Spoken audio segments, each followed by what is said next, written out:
Somewhere in the far west of China lies a place people spent centuries warning each other to stay away from. They gave it a name that translates roughly to this: you go in, and you do not come out. For 100 years, that name was just accurate. The sand ate roads. It buried entire villages while people slept. Anything that tried to take root there died there. And the desert only ever got bigger, creeping outward year after year, eating of the farmland at its edges one field at a time. Then, a little over a decade ago, satellites passing overhead caught something at the desert's rim that made the people watching the screen stop and look twice, then look a third time, because the sand was doing something sand is not supposed to do. The edge of one of the deadliest deserts on the planet was not advancing. It was pulling back, and nobody watching could quite believe what they were seeing. To understand how strange that is, you have to understand how one-sided this fight has always been. Back in the 1980s, the great deserts of northern China were expanding by roughly 10,000 square kilometers every single year, an area bigger than some entire countries disappearing under sand annually. Follow that same frontier now, and the arrow has flipped. In recent years, the advance has turned into a measurable retreat, with more than 2,000 square kilometers a year being clawed back out of the sand. It is confirmed from orbit, a line on the map that only ever moved one direction for as long as anyone had been watching, is now moving the other way. That is one of 3 things in this video that should not, by every rule we assumed was permanent, be possible. The second is that China has worked out how to pick up seawater, haul it across brutal desert terrain, and put it to use hundreds of kilometers from any coast. And the third, the largest of them, is that the single oldest rule in the history of human settlement, the rule that decided where every civilization that has ever existed was allowed to live, is quietly being rewritten right now. These are not forecasts. All 3 are already underway. So if watching engineering rewrite laws that stood for thousands of years is why you are here, do me a quick favor before we go deeper and hit subscribe and drop a like on your way past. It genuinely helps this channel reach more people who think the way you do. Now let us take these one at a time, starting with the desert that learned how to lose. The retreat was not magic. It came from a wall, though not the kind you are picturing. Around the entire perimeter of that western desert, a body of sand roughly the size of Germany, with something like 85% of its surface made of loose, shifting dunes, China set out to grow a living barrier. Not a scattering of saplings, not a decorative border. A continuous, unbroken ring of vegetation designed to choke the desert's edge and stop the sand from marching outward. On the 28th of November, 2024, after 46 years of work, crews planted the final stretch and closed the loop. When it sealed, the ring measured 3,046 kilometers around, the longest green barrier ever built around a desert anywhere on the planet, and it took on the order of 600,000 people laboring across the decades to put it there. Here is what actually makes it work, because planting trees in a desert sounds hopeless until you understand the trick. The plants were never chosen for how they look. They were chosen because they flat out refuse to die. Tough, low, unglamorous species, saxaul and red willow and desert poplar and tamarisk, plants that evolved to survive conditions that would kill almost anything green. And the workhorse of the whole effort, saxaul, does something clever underground. Its roots do not dive straight down chasing water. They spread sideways in every direction, threading through the loose sand and knitting it together like a net. Get enough of them established across a patch of dune, and the dune stops moving. It gets pinned in place by a web of roots you cannot even see from the surface. And once the sand goes still, a quiet chain reaction begins. The plants slow the wind at ground level, so the gusts that used to lift and hurl sand lose their bite. A little moisture clings to the roots and leaves and nudges the humidity up. The savage swing between scorching days and freezing nights softens. Ground that could support nothing suddenly starts to support something. Seeds land and hold. Insects arrive. Birds and small animals filter back into places that were bare sand within living memory. Real living soil, the kind teeming with microscopic life, begins to form where before there was only mineral dust. And that ring, as staggering as it is on its own, is only the visible peak of something far larger and far older. Since 1978, China has been running a campaign across its entire dry northern frontier, a decades-long effort to plant its way out of desertification. The scale is hard to hold in your head. Somewhere in the region of 66 billion trees have gone into the ground. Across the specific territories that program covers, forest cover has climbed from around 5% to nearly 14%. Nationally, China's forest coverage has gone from roughly 1/10 of the country back in 1949 to a full quarter of it today. And the country's overall desert coverage, a number most people assume can only ever creep upward, actually ticked down slightly over the last decade, from a little over 27% to just under it. In a nation this enormous, moving that figure, even a fraction of a percent, means tens of thousands of square kilometers of land pulled back from the edge. That is the first impossible thing, and it is not a plan or a promise. It is soil you could stand on today. But holding a desert's edge in place is one problem. The far harder one, the problem that nearly every civilization in history eventually lost to, is not sand. It is water. And that is where this story stops being about trees and turns into something genuinely without precedent. To feel the weight of the second impossible thing, you have to grasp how starved for water this part of the country really was, because all that greening was happening against the backdrop of a slow-motion catastrophe. Cut China roughly in half, and you get two different planets. The south is soaked, laced with rivers, fed by dependable rain, with the Yangtze alone carrying more fresh water than most nations will ever see. The north is the opposite. It holds a huge share of the population, grows a giant portion of the country's food, and runs heavy industry around the clock, and it has been trying to do all of that on a thin sliver of the nation's water. For decades, the north closed that gap with a trick that can only be pulled once. It reached underground and drained water that had been collecting for thousands of years. Ancient reserves that do not refill on any timescale a human being will live to see. Spend that water, and it is gone for your grandchildren too. And the North was spending it fast. Then the ground did something that should genuinely unsettle you. It began to sink, not settle a little, physically drop. Across parts of the North, cities have been losing elevation year after year as the water gets pulled out from beneath them and nothing rises to fill the space.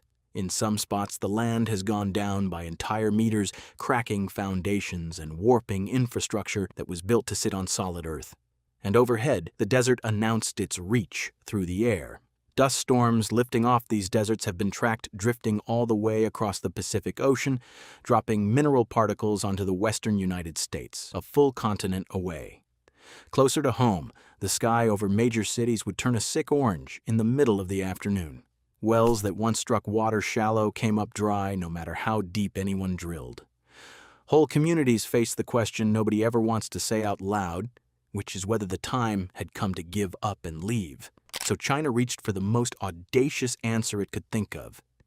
If the South had more water than it knew what to do with, and the North was dying without it, then the move was to physically haul the water against geography, from where it was to where it was not. What they built to do that is the largest water-moving system in the history of the world, and nothing else even comes close. 3 separate routes, one hugging the east, one driving up through the center to feed the capital, one still clawing through the western mountains, together designed to shift somewhere around 45 billion cubic meters of water north every single year, a volume that rivals the entire flow of the Yellow River. Building it meant boring tunnels straight through mountains and threading water beneath the bed of the Yellow River itself through pressurized tunnels sunk far below the riverbed. It cost more than $70 billion and forced hundreds of thousands of people to relocate out of its path. And it delivered. In its first decade of operation, the eastern and central routes alone pushed more than 76 billion cubic meters northward, reaching close to 200 million people across dozens of cities. Today, 2 out of every 3 cups of water in Beijing began their journey 1,000 kilometers to the south. Aquifers that had been falling for decades started to climb again. In places, shallow groundwater rose by a full meter. The sinking slowed. The cities were dragged back from the brink by any reasonable measure that should have been the triumphant ending. It was not, and the people who built it knew it. It saved the cities, but the desert did not care in the slightest. Sand does not read pressure gauges. Rerouting rivers kept people alive, but it did nothing to feed the actual fight against the dunes. And that hard realization pushed the thinking somewhere no engineer had ever seriously gone. If moving fresh water was not enough, then maybe the answer lay in the one water source on the planet that never runs dry: the ocean. On its face, that is close to insane. And for a reason as old as farming itself. Raw seawater does not just fail to help land, it destroys it. The salt pulls the moisture straight out of roots, hardens into the soil, and leaves ground where nothing will grow for years. It is such ancient and brutal knowledge that armies in the ancient world used it as a weapon, salting the earth of a conquered enemy on purpose so the land could never feed anyone again. So the plan was never to pour ocean water onto anything. The plan was to strip the salt out first and to move that water at a scale and a cost nobody had ever pulled off. And the moment you commit to moving seawater at all, you inherit a stack of engineering nightmares. The salt itself attacks steel with a slow, patient cruelty, working into the metal and eating it from the inside faster than ordinary rust and with far less warning before something fails. Then there is a phenomenon that keeps pipeline engineers awake at night. Think about what happens when you shut a tap too fast in an old house and the pipes bang in the wall. That bang is a shock wave. Now scale it up to a pipeline carrying billions of liters of heavy, fast-moving water, and imagine a pump cutting out suddenly. All that momentum has nowhere to go, and it slams into the nearest closed valve with enough force to split industrial steel wide open. You cannot solve any of this by simply building a bigger version of an old pipe. You have to invent new pieces, coatings engineered to hold salt off for decades instead of years. Pump stations spread across empty desert and synchronized by computers so they nudge the water forward in smooth waves rather than one violent shove. Sensors laced along the whole line, listening for a weak point forming before it can ever become a rupture. And you do not gamble unproven technology like that on a national project without testing it somewhere real first. That testbed showed up from a direction almost nobody would have guessed. In 2025, a Chinese state pipeline company, a subsidiary of the country's national oil giant, won and signed a contract worth just over $2.5 billion in Iraq. The job is a network of roughly 950 kilometers of pipe running out of Basra in the country's south, and at its heart sits a treatment plant built to process around 5 million barrels of seawater a day, with room to scale up to 7 or even 8 million as demand grows. And here's the twist that makes it clever. Nobody in Iraq is drinking this water, and nobody is putting it anywhere near a crop. It is going underground, injected deep into aging oil fields. The logic clicks once you see it. As an oil field ages, the natural underground pressure that once forced crude toward the surface fades, and the oil stops flowing, even though plenty of it remains. The old fix is to pump water down to push the remaining oil up from below. For years, Iraq did that using fresh, drinkable water in volumes so vast that sustaining the country's oil ambitions would have demanded a share of the Tigris and Euphrates rivers measured in whole percentages of their total flow. In a country already desperate for water, that is madness. By swapping in treated seawater from the Persian Gulf, Iraq frees an enormous amount of drinkable water to go where it belongs, to people and farms and cities instead of vanishing forever into an oil reservoir. Now, I want to be straight with you about one thing, because this channel does not deal in fairy tales. That Iraqi pipeline is not switched on yet.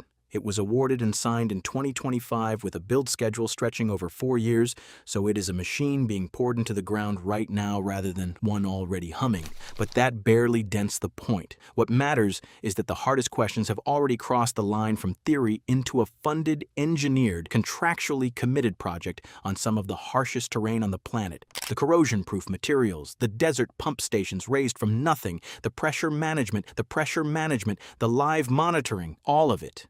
It is the proof, being built as we speak, that you really can move colossal volumes of corrosive ocean water across a desert without the system tearing itself apart.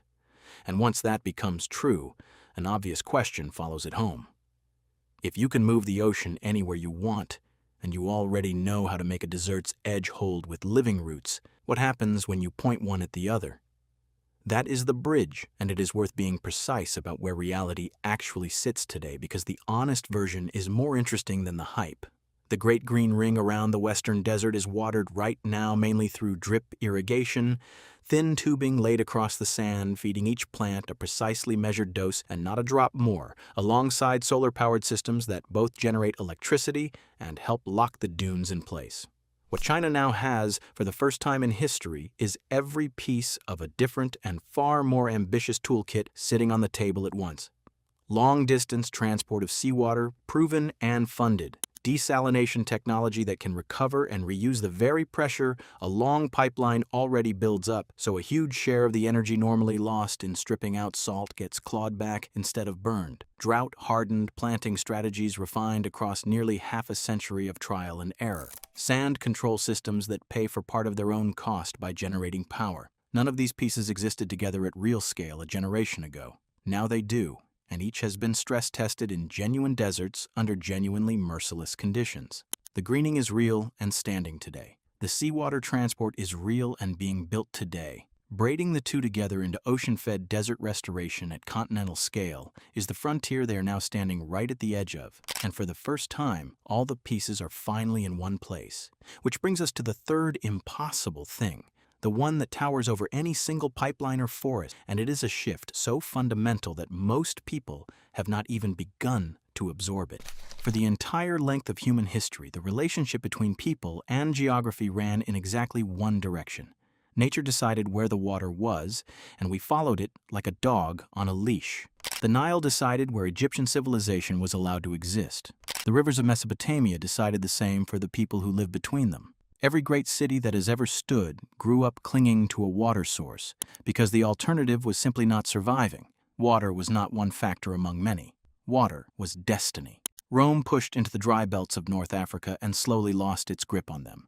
The Mesopotamians built irrigation so advanced that it still impresses historians today, and it did not save them when the water finally failed. The pattern never once broke across thousands of years. Bet against a landscape with no water, and the landscape collects every single time.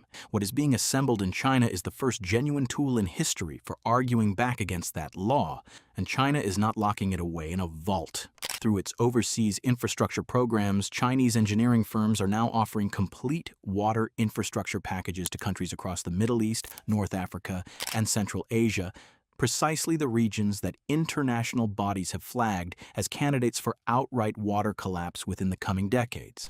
The sensors, the corrosion-proof pipe, the coordinated pumps, the desalination, the plant science, the whole hard-won body of knowledge that came out of 4.5 decades of learning what works and what dies out on the sand. And several of those countries have already said yes.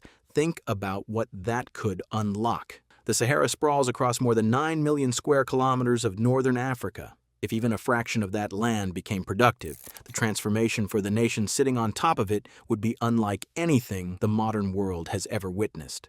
The Arabian Peninsula holds some of the richest countries on Earth, right beside some of the most severe water stress on Earth. Across Central Asia, millions of people watch the Aral Sea Basin, once one of the great bodies of water anywhere on the planet, shrink further with every passing decade. These are not distant hypotheticals for our grandchildren to sort out. They are the defining resource fights of the next 50 years, and for the first time, the tools to actually take them on exist, tested and sharpened through billions of dollars of real work in real deserts. But this channel owes you the whole picture, not just the triumphant half. So here is the honest part: none of this is free of risk. Some of the tough species planted in the harshest zones are thirsty, and there is real published scientific concern that pulling that much growth out of land with almost no rainfall can quietly draw down the very groundwater the whole effort depends on. You can win on the surface and lose underground. Restoration that leans too heavily on one or two hardy shrubs can produce something green that is not truly alive, a monoculture standing in for a real ecosystem. And the politics wrapped around all of this is some of the most dangerous on Earth. Nations have gone to war over rivers they share. Enormous foreign infrastructure always arrives carrying strings that any receiving country has to weigh with real care. Not every project will deliver everything it promises exactly on schedule, and engineering at this scale always coughs up surprises. All of that is true. All of it matters. Anyone who tells you this is a clean, finished victory is selling you something. And yet, weigh those real caveats against what already verifiably exists on the ground. A desert the size of a country ringed by more than 3,000 kilometers of living forest that is standing today. Water flowing to close to 200 million people who would otherwise be in serious trouble. A funded, contracted seawater pipeline being carved across a desert on the other side of the region, proving the transport problem is solved. A frontier of deserts that charged forward for a century, now measurably falling back, confirmed from space. That is no longer a proposal on a whiteboard. That is a track record, written in soil and steel and satellite data. And it is why the oldest law in human settlement is genuinely cracking for the first time. The map is not fixed anymore. A desert on paper today does not have to still be a desert on the ground in 50 years. That is new. That is a change in the basic ground rules of where human beings are allowed to live, and it has barely gotten started. So there it is. 3 things that should not be possible, all of them already real. A desert that learned to retreat. An ocean that can be moved inland on command. And a law older than every empire in history, finally being broken. If any part of that rearranged the way you see the world, hit that like button, subscribe, and turn on notifications so the next one finds you, because we go deep on stories exactly like this one every single week. And I want to hear from you in the comments. If you had this technology in your hands and could point it at any desert on Earth to bring it back to life, which one would you choose and why? I read every reply. I will see you in the next one.